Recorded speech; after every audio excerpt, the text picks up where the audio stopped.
गंगा सवेरा में सबसे पहले बात वाराणसी से आई खबर, जहां ज्ञानवापी परिसर में सर्वे का मामला विशेष एडवोकेट कमिश्नर विशाल सिंह की रिपोर्ट पेश करने की खबर है। 12 मई के बाद के सर्वे की रिपोर्ट दाखिल करनी है। विशाल सिंह के दस्तखत से ही रिपोर्ट तैयार हुई है। सहायक advocate commissioner Ajay Pratap Singh commission में थे। विशाल सिंह के निर्देश में अजय सिंह ने भी काम किया। रिपोर्ट पेश करने के लिए 2 दिन का वक्त मांगा था। तो ये बड़ी खबर है।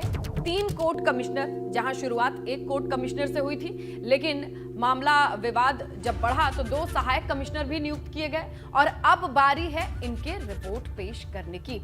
इससे जुड़ी ये बड़ी अपडेट है, आपको बताते चले।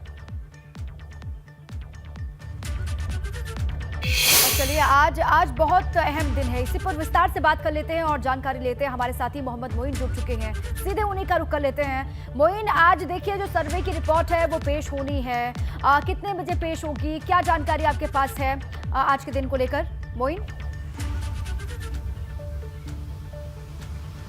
देखिए, ज्ञानवापी विवाद से जुड़े हुए मुकदमों का आज बेहद अहम दिन है। आज दोपहर 2 बजे कोर्ट कमिश्नर की रिपोर्ट पेश की जानी है।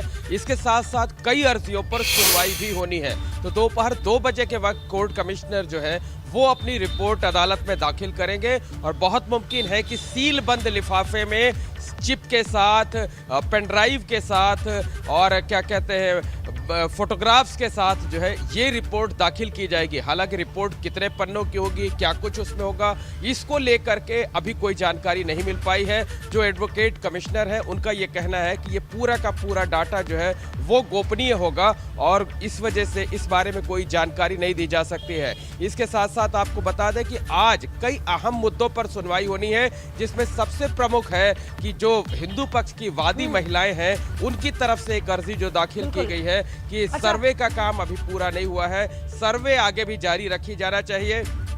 बिल्कुल मोइन, अब ये सवाल है कि गोपनीयता को लेकर भी बहुत कड़े निर्देश थे और पूरी कोशिश की गई थी।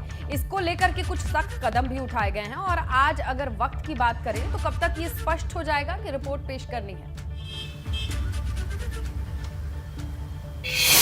देखिए, मैंने आपको पहले ही बता दिया कि दोपहर 2 बजे रिपोर्ट पेश की जानी है। तो दोपहर 2 बजे रिपोर्ट पेश की जाएगी। इसके साथ साथ कई अहम अर्जियों पर भी सुनवाई होगी। इनमें सबसे अहम अर्जी है जो हिंदू पक्ष की वादी महिलाओं की तरफ से दाखिल की गई है। उस अर्जी में ये मांग की गई है कि सर्वे अभी पूरा नहीं हुआ है, सर्वे का काम आगे भी जारी रखा जाना चाहिए। खासकर जहां पर नंदी जी की प्रतिमा है उसके सामने जो मस्जिद की दीवार है उस दीवार को तोड़कर वहां भी जो है सर्वे कराया जाना चाहिए। इस पर मुस्लिम पक्ष आज औपचारिक तौर पर अपनी आपत्ति दाखिल करेगा। अब देखने वाली बात ये होगी कि कोर्ट उस अर्जी को मंजूर करता है या नहीं मंजूर करता है। इसके साथ साथ उत्तर प्रदेश सरकार की तरफ से एक याचिका दाखिल की गई थी, जिसमें कहा गया था कि मस्जिद का वजू खाना सील कर दिए जाने की वजह से नमाजियों को दिक्कत हो रही है, वो वजू नहीं कर पा रहे हैं, वो शौचालय का इस्तेमाल नहीं कर पा रहे हैं। और सबसे अहम बात यह है कि वजू खाने के अंदर जो तालाब था जहां शिवलिंग मिलने का दावा किया जा रहा था, वहां पर जो मछलियां हैं उनके जीवन के लिए खतरा पैदा हो गया है। इसके साथ ही एक अन्य अर्जी दाखिल की गई है वादी पक्ष की महिलाओं की तरफ से ही, जिसमें यह मांग की गई है कि जो पहले कोर्ट कमिश्नर थे अजय कुमार मिश्रा, उनको भी सर्वे रिपोर्ट तैयार करने में शामिल होने का मौका दिया जाए। हालांकि सर्वे रिपोर्ट आज पेश हो जानी है, ऐसे में इस मामले में अदालत कोई दखल देगी इस बात की उम्मीद कम है। एक अन्य अर्जी है जो कुलदीप तिवारी की तरफ से दाखिल की गई है, जिसमें लॉर्ड विशेश्वर और श्रृंगार गौरी के नियमित दर्शन और पूजा अर्चना की इजाजत दिए जाने की मांग की गई है। तो 4 अर्जियां है, उसके बाद 2 एप्लीकेशन है, अर्जियां हैं जिन पर कल ही सुनवाई होनी थी। हालांकि